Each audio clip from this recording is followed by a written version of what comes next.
In our today's lecture, we will discuss about the radiation-induced malignancy, and we will cover uh, our topic leukemia.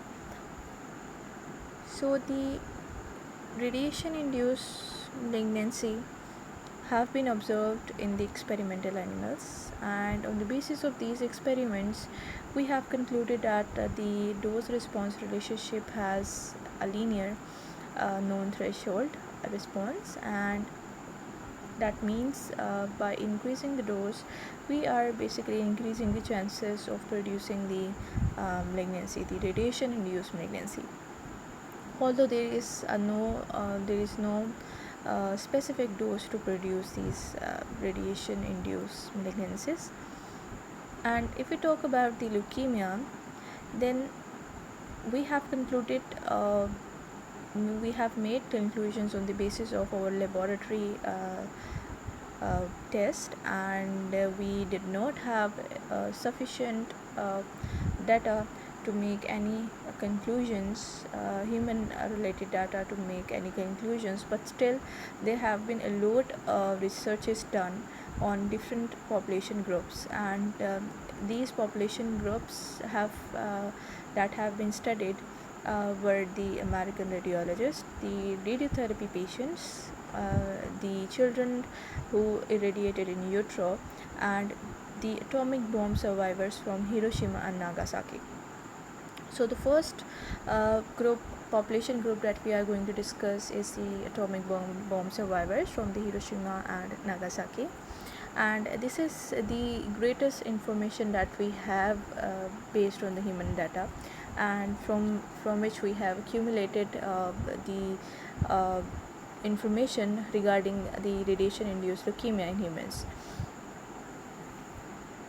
So at the time of the bombing, approximately 3 lakh people lived in both cities, and nearly 1 lakh were killed from the blast and from the deterministic effects of radiation. So we know that the deterministic effect has a threshold response, and the people who were died immediately, they definitely would have exposed with a very large dose to cause the deterministic effects. Another 1 lakh people received the significant doses of the radiation, but they survived, and the remainder were unaffected. Why? Because the dose that was given to them, that was less than 10 rad, so this is insignificant to cause any radiation damage. After the World War II, the scientists of the Atomic Bomb Casualty Commission, that is now known as the Radiation Effect Research Foundation, they attempted to determine the radiation dose that was received by the survivors of the Hiroshima and Nagasaki. And they estimated the dose to each survivor by considering not only the distance, but they also uh, considered the type of the bomb, the type of the building construction, if the survivor was inside, and many other factors that can influence the radiation dose, because we know material is very important in the radiation doses. If the construction was made up of a material that can absorb the radiation in a very large amount, then definitely the dose can vary. So the construction of the building was also very important.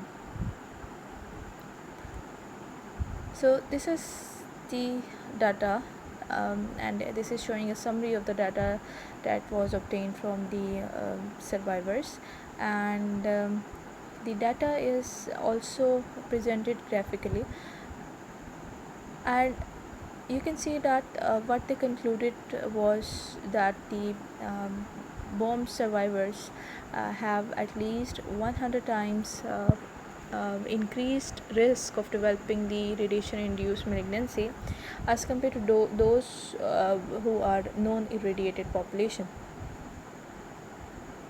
And this table you can see is showing the total number of survivors from both cities, that is 99,393, and from those we had total 144 uh, patients, the observed cases of leukemia, and the expected cases were 52. And you can see that from here we can conclude that the bomb survivors had 100 times chances to develop the radiation induced leukemia as compared to the non irradiated population. And the graph, from the shape of the graph we can conclude that the dose response was linear known threshold.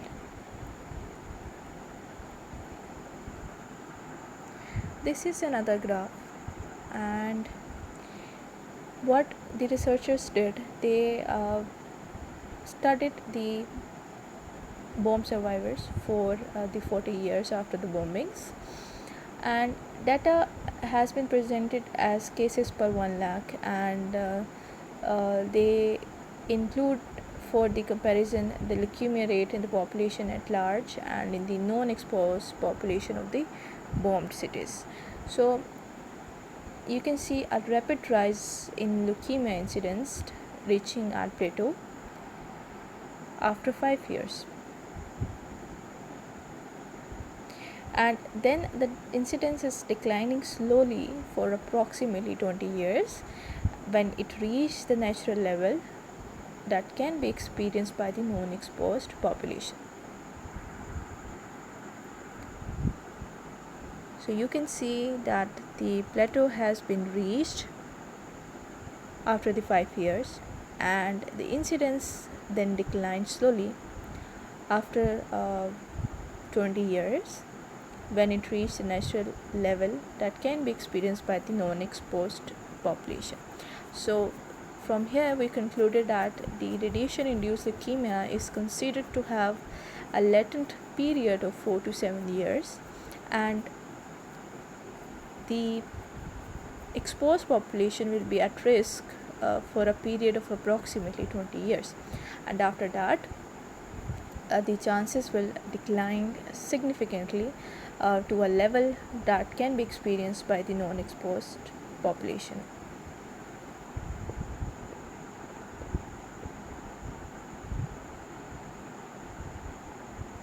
This is a very important penguin, that the chronic lymphocytic leukemia is rare and therefore it is not considered to be a form of radiation induced leukemia. Next we have the radiologist, and what they studied in the radiologists was that by the second decade of radiology they reported the pernicious anemia and leukemia in the radiologist that began to appear in the early 1940s. Why? Because they did not have had the benefits of modern radiation protection devices and procedures, and they served many served as both the radiation oncologist and diagnostic radiologists. So from here you can have an idea that how much these radiologists in that era were used to get exposed with the radiation. So definitely the dose was enough, the dose was increased, and that dose was enough to produce the radiation induced malignancy.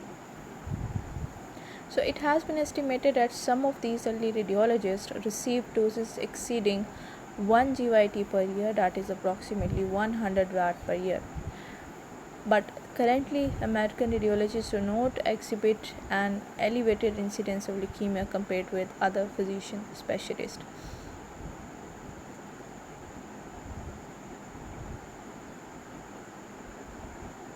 So now the researches that have been conducted in recent years have shown no evidence of any radiation effect in the American radiologist or the radiation induced leukemia.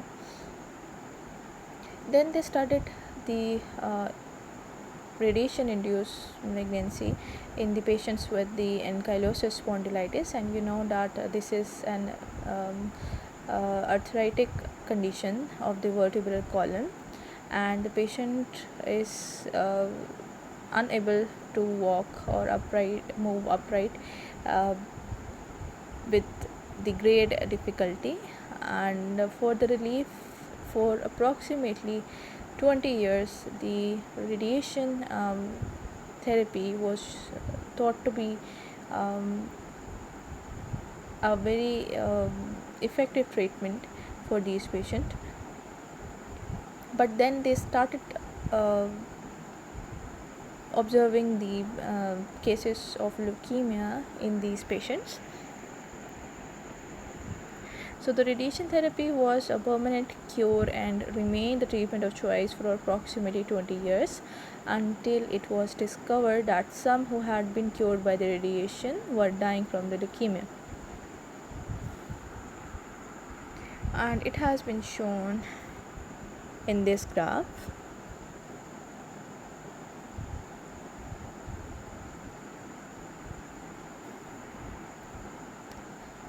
During the period from 1935 to 1955, 14,554 male patients were treated at 81 different radiation therapy centers in Great Britain.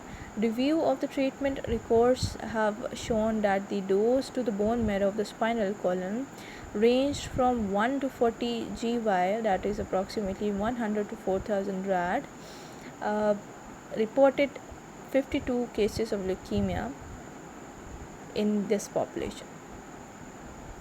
So when this incidence of leukemia is compared with that of the general population, the relative risk is approximately 10:1.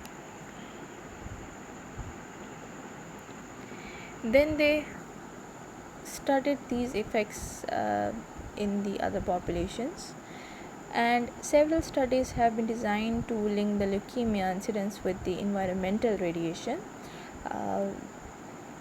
The natural background radiation level increase in general with altitude and with the latitude. You may know about it already, but the range of levels observed is not sufficient to demonstrate a causal relationship with leukemia.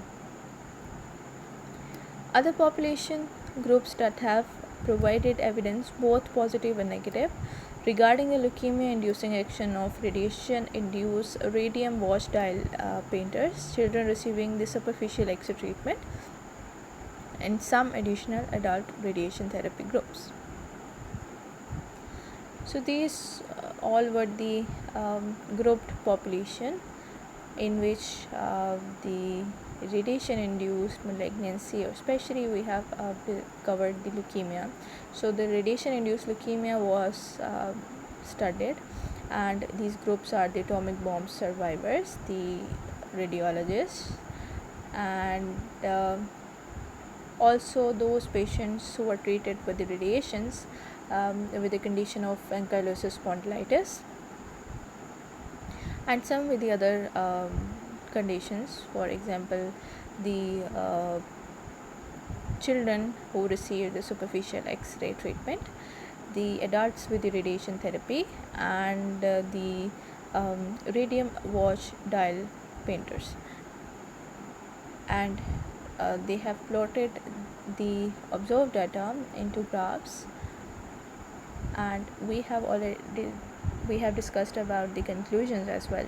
So that's all for today, and if you have any question regarding this topic, then you can ask. Thank you so much.